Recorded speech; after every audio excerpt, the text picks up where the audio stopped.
Hello mga kabibig! Welcome back sa aking bagong YouTube channel. Ito ang pinakamaingay na YouTuber sa balat ng YouTube. Ako si Kabibig, maglabag-labag ka down with evidence. Ako, pinagtatawanan ni Senator Amy Marcos si General Torre kasi parang naguguluhan siya kung may warrant ba or walang warrant of arrest si Pangulong Duterte. Natanong kasi ni Senator Amy Marcos tungkol kung warrantless or may warrant si Pangulong Duterte. Lalo na yung termino ng warrant, 'di ba? At parang hindi alam ni Tory kung ano ang kanyang ididepensa sa tanong ni Senator Amy Marcos. So heto kabibig ang ilang parte ng Senate hearing kanina. So panoorin natin mga kabibig ha. Talagang natawa na lang si Senator Amy Marcos sa sinabi ni General Torre. So ito kabibig. Panoorin natin. Sir. Sabi niya nag-obstruction of justice kaya aarestuhin na rin ninyo si Attorney Medialdea. Ano po yung ginawa ni Attorney Medialdea na obstruction of justice? We're about to load an arrested person into a plane to transport him to the tribunal who issued the warrant. And Attorney Medialdea is preventing us from doing that. He shouted at us and intimidated us, including the president intimidating me. Alam ko malaking tao si Attorney Medialdea pero hinarang ba kayo? Tinulak ba kayo?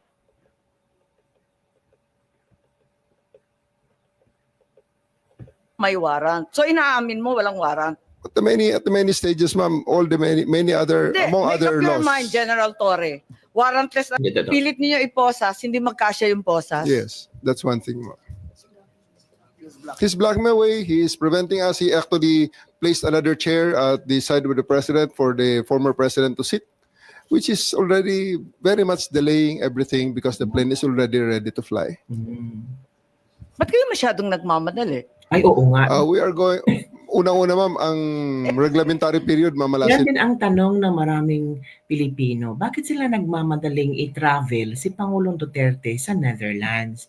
Ano ba, meron bang ibinigay na oras ang ICC na dapat in that specific time and day at oras dapat nandun na si Pangulong Duterte? Kaya nga marami ang nagtatanong, bakit ang bilis? Bakit parang ilang oras lang nandun na travel na si Pangulong Duterte at may eroplano nang nakahanda para sa kanya. Ito ang sagot ni General Torre. Hindi naman kami pag hindi namin ginawa ang trabaho Bakit? namin. Anong reglementary period? Anong period yun? The Article Dahil 125, sinabi na nga ni Executive Director sa ating PCTC na diffusion lang naman yun eh. Wala nga commitment pinag-uusapan dun eh. Wala nga red notice, pambira eh. there is a warrant. Takal-takal na ni Arnie Tevez eh. Wala pa rin, di ba? This Ba't is kayo a, nagmamadali? Ano yung reglementary period mo? Nako po. Boom. may I refer it to the SOJ, ma'am, if the SOJ wants to answer that. Hindi ba pwede kayo na muna? Mauna lang kayo, Iba tapos si sa Amy. SOJ. Iba si Pwede? Okay, Amy. ma'am. Okay. My main processes during the time is that I have implemented a warrant. Kita niyo ang pagmumukha ni John Vic Remulian. Baka naisip ni John Vic, ito na naman tayo. Nako. Dapat sakto yung sagot mo ha. Kasi iba si Senator Amy Marcos magtanong eh. Swak na swak eh. Ito na. And it is, therefore, the person is already arrested by virtue of a legal warrant. And Article 125 comes into play of the revised penal code, which is entitled Delivery of Persons Legally Arrested to the Proper Judicial Authority. And I do believe at this point, the judicial authority will be the ICC. Therefore, I have to abide with that Article 125 of the So revised penal inaamin code. mo warrantless arresto. Hala. Kasi yung Article 125 ng RPC does not apply kung may warrant. So inaamin mo walang warrant. Hala. At the many stages, ma'am, all the many other, Hindi, among make other up your laws. mind, General Torre. Nako. Warrantless arrest ba to o may warrant? Kasi ang liwanag naman ng Article 125 eh, ng revised penal I do code. believe that I have a warrant at this time. I just don't want to be. Hindi walang reglementary period. Hala. Mamili ka. Kapag warrantless arrest, edi may period. Kapag may warrant, walang period. Just the same, ma'am. I have to deliver Hindi him to the pareho judicial yun, proper kapatid. authority. Hindi magkapareho yun. The reglementary period only comes into play when there's a warrantless arrest in accordance with Article 125 of the revised penal code. Boom. Iba, Senador Amy Marcos yan. Nauutal si General Torre, hindi niya alam kung ano isasagot. Na-compare ni Senator Amy Marcos yung warrantless at yung may warrant. Paano yan? Kasi nagmamadali. May period daw. May time silang dapat matapos to. Senator Amy Marcos, so it means walang warrant. Hala ka. Boom. Senator Amy Marcos, yung mata niya. Nako, galit yan. Di po ba? At saka may kinalaman yun sa delivery of the accused and arrested. Di po ba?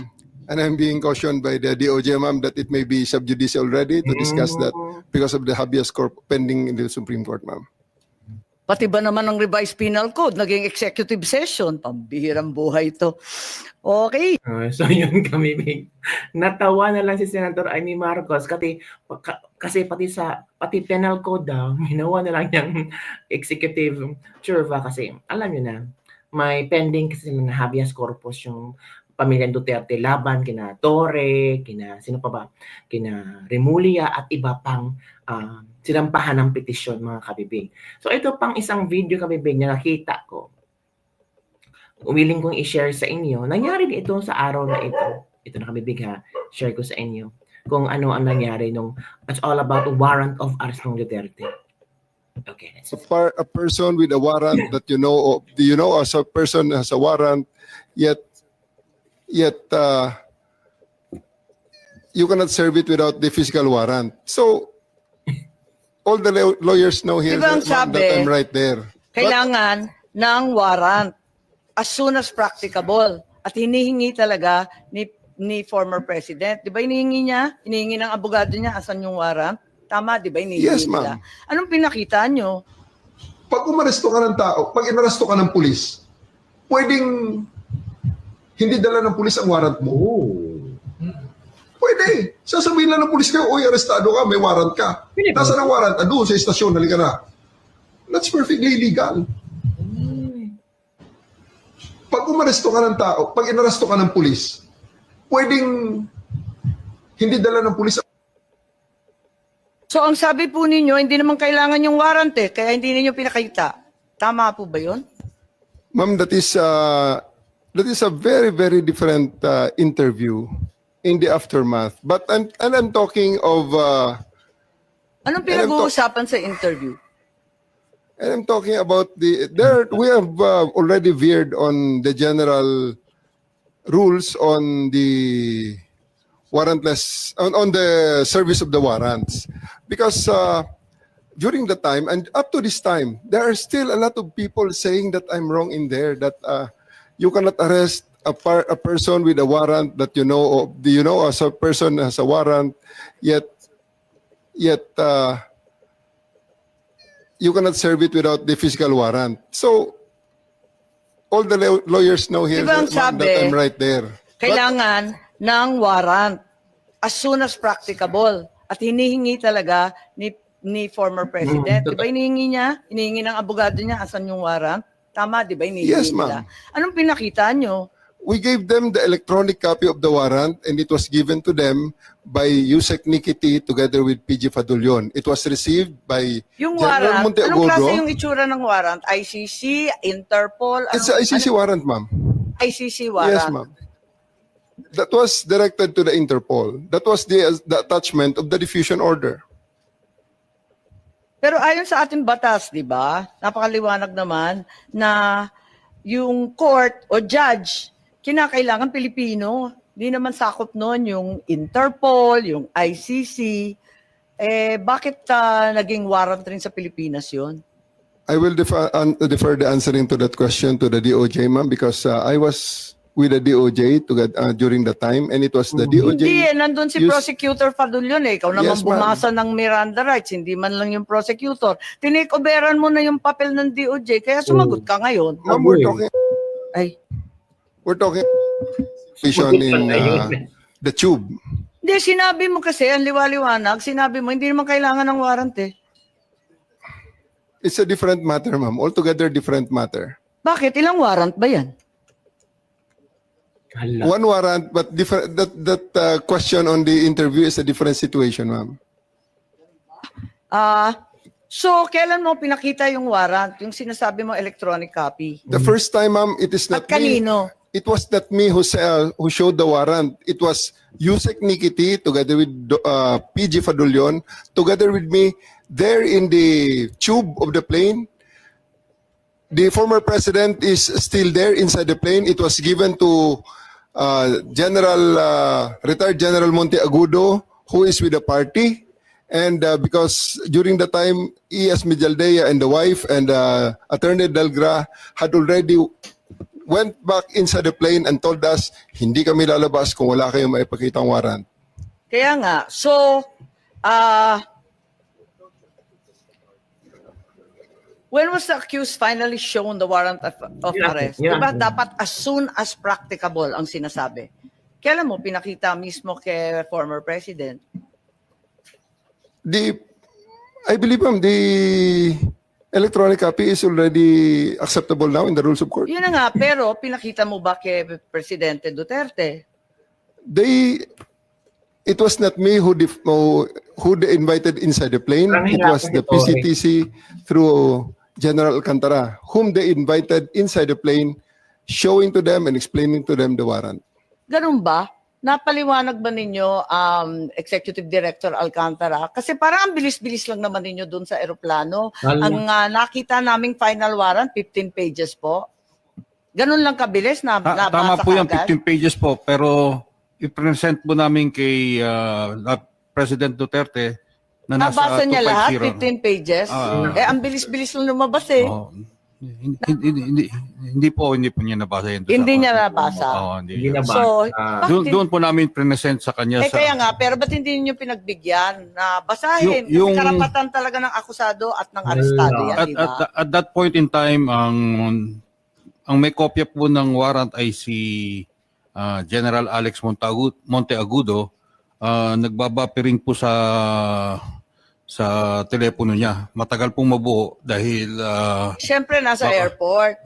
kaya Tapos nasa loob kaya ng nga po. eroplano. Kaya nga so, po, sa madaling sabi, Kaya nga po nag-print kami ng hard copy. So pagdating po sa 250, doon na binigay sa kanila yung warrant. There are still Yun mga kabibig. Balikan natin kanina ha, yung nagustuhan ko tong pagsupalpal ni Senator Amy Marcos kay Tory tungkol sa warrant. Nagusto ko to. It's my favorite part talaga. Kasi gusto ni Tory na sabihin na may warrant. Tapos mali yung explanation ni Tory. Ito na. I do believe that under that circumstances, I have to arrest him and I do believe that ng revised penal I do code. believe that I have a warrant at this time. I just don't want to be Hindi walang reglementary period. Mamili ka. Kapag warrantless arrest, edi may period. Kapag may warrant, walang period. just the same, ma'am. I have to deliver Hindi him to the pareho judicial yun, proper authority. kapatid. Hindi magkapareho yun. The reglementary period only comes into play when there's a warrantless arrest in accordance with Article 125 of the Revised Penal Code. Di po ba? At saka may kinalaman yun sa delivery of the accused and arrested. Di po ba? And I'm Galing ni Amy doon. Kinain niya ang mga explanation kung ano ang ano. Yung gustong malaman ni Tory. Pahiya si Tory. So, ayaw na niya mag-continue mag-explain. Bibigyan na lang niya kay sa DOJ. Kasi takot si Tory, mga kabibi. Ito ang mga komento ng ating mga netizens. Sabi ni Yu Chang Vlog, sinungaling yung nagbigay ng warrant. 15 pages daw sa eroplano binigay niya kay PRRD. Kaso matagal daw mag-print, kaya doon na lang daw nila binasa sa Villamor. Paano mo babasahin yung piniprint pa? Buisit.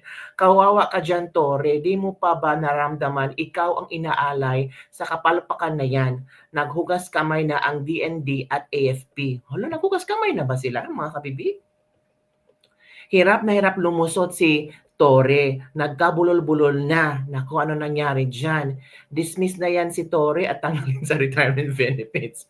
Pwede pala siyang hulihin gamit uncitizen arrest tapos sasabihan ng taong bayan nasa bahay yung warrant namin. Sama ka sa amin. Tapos ang kaso mo, pagtataksil sa bayan. Hindi ka nagpulis para sa Pilipinas. Nagpulis ka para sa the Netherlands. Pero ang mga Pinoy at Pinay nagpapasahod sa'yo. Bulong patong isang bumubulong daw si Remulla. Ito pa, binababoy nyo ang batas ng Pilipinas. Yan mga kabibig. Ano tong mabasahin natin?